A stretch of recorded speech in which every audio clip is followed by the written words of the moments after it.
बड़ी खबर है, एनडीए को बहुमत रुझानों में एक बार फिर से मिल गया है। और कुछ देर पहले हम ये आपसे बता रहे थे कि नहीं, देखिए एनडीए बहुमत से 2 सीट पीछे हो गया है, लेकिन अभी फिर से इस वक्त की बड़ी खबर ये है कि रुझानों में एनडीए को बहुमत मिल गया है। डेटा सेंटर का रुख एक बार फिर से करूंगा मैं, डेटा सेंटर का रुख एक बार फिर से करूंगा मैं। और डेटा सेंटर से पहले हेलीकॉप्टर में देख लीजिए आंकड़ा, डेटा सेंटर्स के पहले एक बार हेलीकॉप्टर में देख लीजिए जो बहुमत का आंकड़ा मैं बता रहा हूं, 272 एक बार फिर से छू लिया है एनडीए ने और 250 पर है इंडिया गठबंधन। मैं ये कह रहा हूं और जो हमारे तमाम विश्लेषक हैं अनुभवी, वो भी ये कह रहे हैं कि देखिए रुझानों को नतीजे ना समझे जाएं और 12 बजे तक पिक्चर अभी बाकी है मेरे दोस्त। ये डायलॉग हमारे संपादक जी का है, क्या बात है, पिक्चर अभी बाकी है मेरे दोस्त। ठीक है ब्रजेश जी, जैसा आपका आदेश, पिक्चर जब आएगी तो दिखाएंगे, लेकिन जो ट्रेलर है उसको तो दिखाना ही पड़ेगा। सतना से गणेश सिंह बीजेपी के प्रत्याशी आगे चल रहे हैं। सतना में भी थोड़ा डगमगाया था मामला, लेकिन गणेश सिंह आगे चल रहे हैं। ये बीजेपी के लिए बहुत अच्छी खबर है, गणेश सिंह के लिए बहुत अच्छी खबर है। लेकिन डेटा सेंटर गणेश सिंह आगे चल रहे हैं, इस पर भी थोड़ा सा ज्ञान दीजिएगा नीतीश। रीवा से आप आते हैं, विंध्य से आते हैं, और जब गणेश सिंह आगे चल रहे हैं और गणेश सिंह के बारे में क्या कहा जा रहा था कि नहीं ये सीट कमजोर है, लेकिन गणेश सिंह फिलहाल आगे चल रहे हैं। पहले गणेश सिंह का विश्लेषण कीजिए, उसके बाद डेटा सेंटर में जो भी एक साथी हमारे मौजूद हैं जो देख रहे हैं कि पूरे देश में क्या हो रहा है, उनसे बात कीजिए। मध्य प्रदेश में क्या हो रहा है उनसे बात कीजिए, छत्तीसगढ़ में क्या हो रहा है उनसे बात कीजिए, और एक सीट पर बात कीजिए। लेकिन शुरुआत गणेश सिंह से। नीतीश, देखिए, इंदौर को लेकर बहुत ज्यादा कश्मकश थी, बातचीत थी, नोटा को प्रमोट किया था कांग्रेस ने, और इंदौर का सबसे आगे अपडेट बता देते हैं। क्या इंदौर का देखो, विस्तार का जो इनपुट बता रहा है, अभी तक इंदौर में 1,21,000 वोट शंकर लालवानी को पड़ चुके हैं, और जो नोटा को वोट पड़े वो 2176 वोट केवल। यानी कि शंकर लालवानी की झोली में भर भर के वोट गए हैं, और नोटा को जो प्रमोट किया गया था उसका असर नहीं है। मध्य प्रदेश का रुख करूंगा, कोई हैरान कर देने वाली खबर, कोई अलग खबर? अभी फिलहाल बड़ी खबर तो यही है कि 27 सीटों पर बीजेपी आगे चल रही है, और देखने में आ रहा है शिवराज सिंह चौहान विदिशा से जो चुनाव लड़ रहे हैं और वो लगभग 35,000 वोटों से अभी आगे चल रहे हैं। यानी कि ऐतिहासिक जीत की तरफ बढ़ गए हैं। सौरभ, छत्तीसगढ़ क्या बोल रहा है? नीतीश, अभी ना छत्तीसगढ़ में 2019 के जैसे ही रुझान जो आ रहे हैं उसके जैसे ही कुछ तस्वीर दिख रही है। 9 सीटों पर बीजेपी, 2 पर कांग्रेस आ रही है। राजनांदगांव में भूपेश बघेल लगातार बढ़त बनाए हुए हैं, और वहीं बस्तर में कवासी लखमा भी कड़ी टक्कर दे रहे हैं।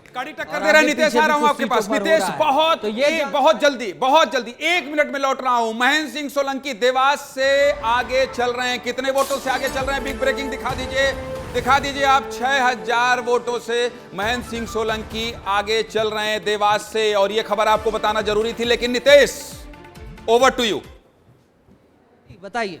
मैं ये बता रही थी कि राहुल गांधी रायबरेली से तो आगे चल रहे थे, वायनाड सीट से भी 18,000 सीटों से आगे चल रहे हैं। वहीं सुल्तानपुर से मेनका गांधी जो है वो पीछे चल रही है। अमेठी से स्मृति ईरानी भी पीछे चल रही है, तो ये बड़ी तो स्मृति ईरानी और मेनका गांधी दोनों पीछे चल रही हैं। थोड़ा सा दक्षिण भारत का भी रथ बता देता हूं, क्योंकि जरूरी है। भारतीय जनता पार्टी दक्षिण विजय की तरफ निकली है। क्या कह रहा है अभी इस वक्त दक्षिण भारत और तमाम चीजें? दक्षिण भारत में तमिलनाडु में भाजपा 1 सीट पर आगे है, और केरल में भी 1 सीट पर आगे चल रही है, और साथ ही साथ असदुद्दीन ओवैसी अपनी सीट पर पीछे चल रहे हैं। असदुद्दीन ओवैसी, बहुत बड़ी खबर। नेशनल डायस्पोरा से भी इस खबर को, ओवैसी पीछे चल रहे हैं। देखिए, हमेशा ये कहा जाता है कि ओवैसी भारतीय जनता पार्टी के बी टीम है, इस तरह के आरोप लगते रहे हैं, और इस बार के चुनाव में सागर, मध्य प्रदेश, ओवैसी को ब्रेक करिएगा, लेकिन सागर लिए चलता हूं। लता वानखेड़े आगे चल रही हैं। लता वानखेड़े जो हैं बीजेपी की कैंडिडेट हैं, वो आगे चल रही हैं। ब्रजेश जी,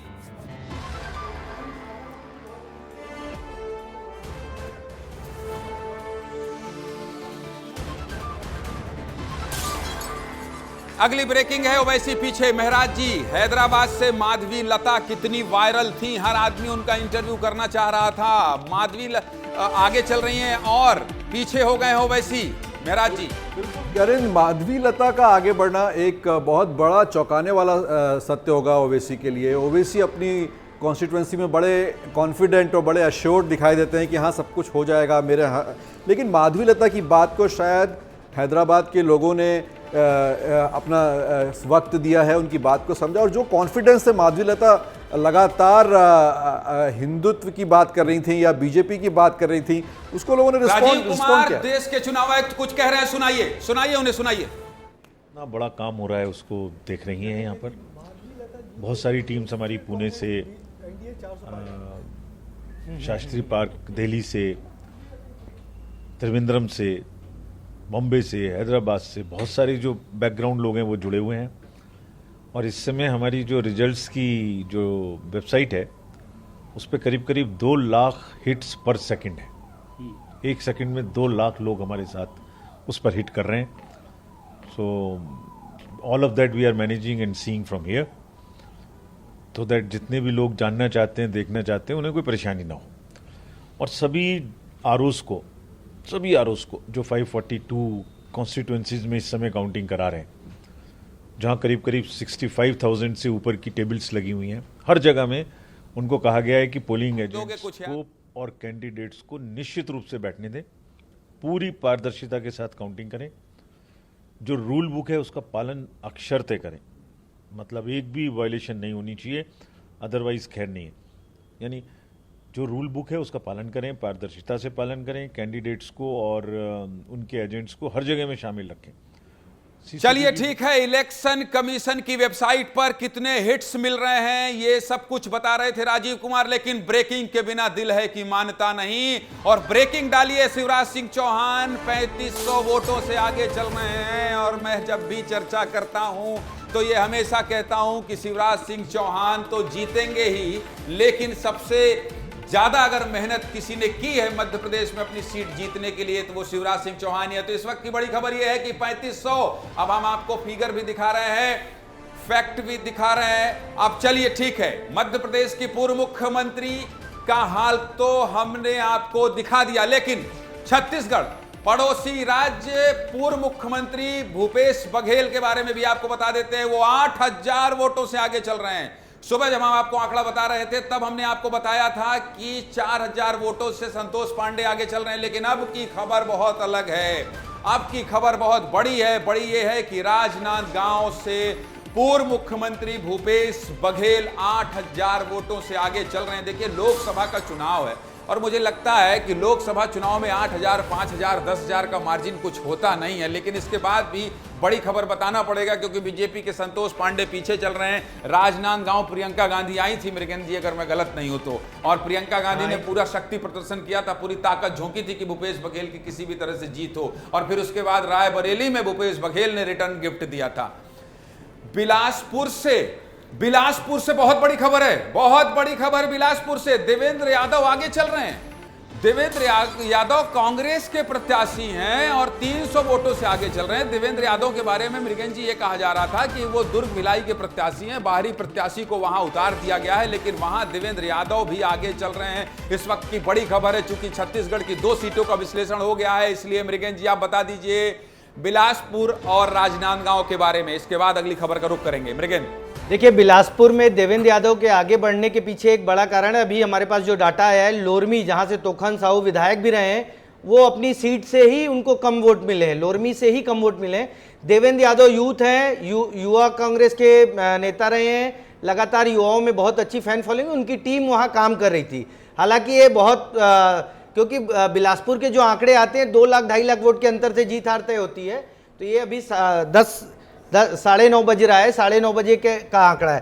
राजनांदगांव का बताऊंगा कि भूपेश बघेल जो वहां आगे जा रहे हैं, भूपेश बघेल अपने कैंपेन में लगातार अपने 5 साल जो उन्होंने काम किया किसानों के लिए, मजदूरों के लिए, जो गोठान बनाए, तमाम चीजें की, उसका जिक्र कर रहे थे। और बीजेपी उसके काउंटर में उनके खराब गोठान और करप्शन इन मुद्दों को लेकर आ रही थी। ठीक है मृगेंद्र जी, आऊंगा आपके पास, लेकिन ओवरऑल पिक्चर पर, ओवरऑल जो अब तक हुआ और जो अब तक के नतीजे और रुझान आ रहे हैं उस पर अक्षत जी आपका एक रिएक्शन चाहता हूं मैं, कि जो सुबह से आप देख रहे हो जिस तरह से डेटा ऊपर नीचे, शेयर मार्केट का नीचे होना, 245 पर इंडिया गठबंधन और एनडीए का आ जाना, इस पूरे सिनेरियो को देखते हुए मध्य प्रदेश की सियासत और देश की सियासत पर आपकी क्या प्रतिक्रिया है? क्या 12 बजे तक इंतजार किया जाए और पिक्चर अभी बाकी है? मेरे दोस्त इसी बयान के साथ आप जाना चाहते हैं ब्रजेश जी की अक्षत जी? निश्चित रूप से अभी पिक्चर बाकी है, लेकिन जिस तरह के एग्जिट पोल आए थे उसमें एक तरफा जीत बताई जा रही थी। उसके अभी तक के जो रुझान है उसमें वैसा सिनेरियो तो नहीं दिख रहा है। हालांकि बहुमत का आंकड़ा एनडीए ने पार कर लिया है, लेकिन जिस तेज़ी के साथ में एग्जिट पोल ने अपने आप को रुझानों में बताया था, वैसा अभी सिनेरियो नहीं है। मध्य प्रदेश में कमोबेश स्थिति वैसी ही बनी है जैसे कि अपेक्षित थी। अभी 27-1 का आंकड़ा अपने स्क्रीन पर आ रहा है। तो मध्य प्रदेश में जिस सीट पर अभी बढ़त बनाए हुए कांग्रेस है, सीधी में बढ़त बनाए हुए, वो अनएक्सपेक्टेड थी। नकुलनाथ का पीछे हो जाना एक राष्ट्रीय खबर के रूप में है ही सही। और अभी जो सबसे बड़ी खबर वहां पर चल रही है, हालांकि वो data centre Nitish Garg alert हो जाइए। शहनवाज हुसैन कुछ कह रहे हैं, बीजेपी प्रवक्ता, सुन लेते हैं उन्हें। क्योंकि आम आदमी पार्टी का भी पूरी तरह वो एक्सपोज हो गई है। जो सिंपैथी वो चाहती थी वो मिली नहीं। दिल्ली में भी बुरी तरह वो पिछड़ रही है, इसलिए इस तरह का बयान दे रही है।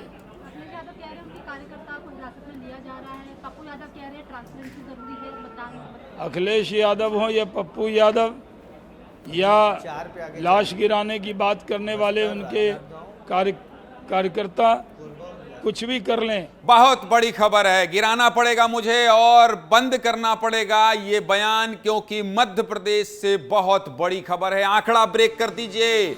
बिग ब्रेकिंग के साथ 42,000 वोटों से शिवराज सिंह चौहान विदिशा से आगे चल रहे हैं। ये बहुत बड़ा अंतर है। 2, 4, 5, 6 हजार पढ़ते पढ़ते दिमाग खराब हो रहा था, ऐसा लग रहा था ये कहाँ हम ये पार्षद चुनाव का पढ़ रहे हैं क्या।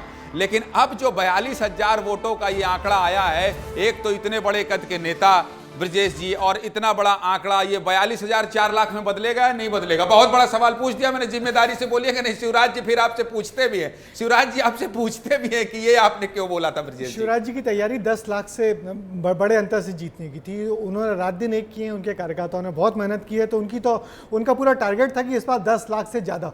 2 लोगों ने चुनाव मध्य प्रदेश में जबरदस्त तरीके से लड़ा है, वो दिग्विजय सिंह और दूसरे शिवराज सिंह। दोनों के परिणाम क्या होते हैं देखना भी बाकी है। चलिए देखना अभी बाकी है, मतलब पिक्चर अभी बाकी है मेरे दोस्त। लेकिन डेटा सेंटर नीतीश गर्ग तैयार हैं आप लोगों से पूछने के लिए, और डेटा सेंटर में बैठे तमाम सहयोगी से पूछिए कि देश का क्या हाल है, मध्य प्रदेश का क्या है, छत्तीसगढ़ का क्या है। मध्य प्रदेश की बड़ी सीटों में कौन आगे, छत्तीसगढ़ की बड़ी सीटों में आगे वीवीआईपी जो कैंडिडेट हैं उनके क्या हाल है। नीतीश,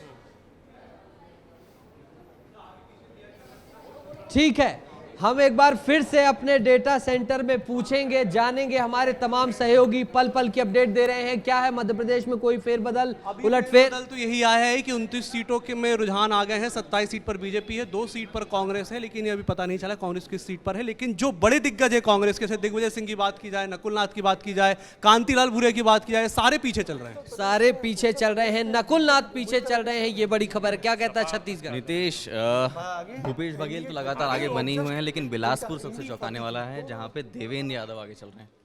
देवेंद्र यादव और भूपेश बघेल लीड बना रहे हैं, ये बड़ी बात है। और राष्ट्रीय फलक क्या कहता है? बिहार और यूपी जो है उसमें एनडीए की बढ़त है, जबकि कर्नाटक में इंडिया गठबंधन की बढ़त है। अभी गुजरात में आ रहा हूं आपके पास, लेकिन इसी बीच एक बड़ी खबर है, नीतीश आ रहा हूं, आप रुके रहिएगा, अपने दोस्तों से, अपने साथियों से पूछते रहिएगा। लेकिन बड़ी खबर क्या है? बड़ी खबर है 13,000 वोटों से नकुलनाथ पीछे चल रहे हैं। और देखिए, कमलनाथ की बात हो रही थी, छिंदवाड़ा की बात हो रही थी, पूरी ताकत लगा दी बीजेपी ने, कैलाश विजयवर्गीय ने वहीं कैंप कर दिया। और इसके साथ ही आपने देखा होगा कि चुनाव के करीब छापा पड़ गया, पुलिस चली गई, न जाने कितने केस स्टडी हो गए, और विस्तार न्यूज ने सबसे पहले विस्तार से खबर दिखाई। लेकिन 13,000 वोटों से पीछे चलना, इसका मतलब क्या है? जल्दी से ब्रजेश जी ये भी बता दीजिए।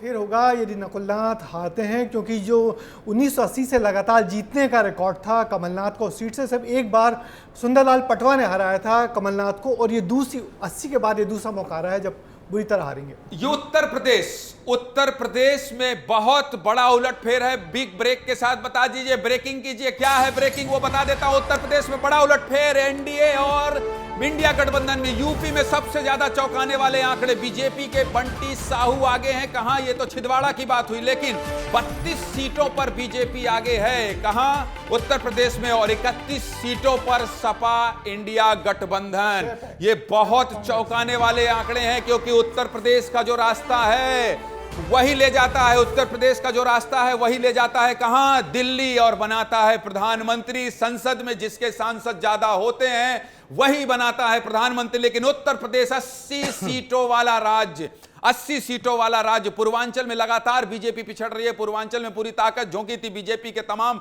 दिग्गज नेताओं ने। प्रधानमंत्री नरेंद्र मोदी ने अपने हाथ में कमान ली थी और कैबिनेट मंत्री जो हैं वो किस तरह से गली गली घूम रहे थे ये भी हमने आपको विस्तार से दिखाया था। लेकिन उसके बाद उत्तर प्रदेश में इस तरह से इंडिया अलायंस और बीजेपी का बराबर बराबर होना ये बहुत बड़ा संकेत है। लेकिन फिर कहूंगा, मैं ब्रजेश जी के साथ जाना चाहता हूं, पिक्चर अभी बाकी है मेरे दोस्त।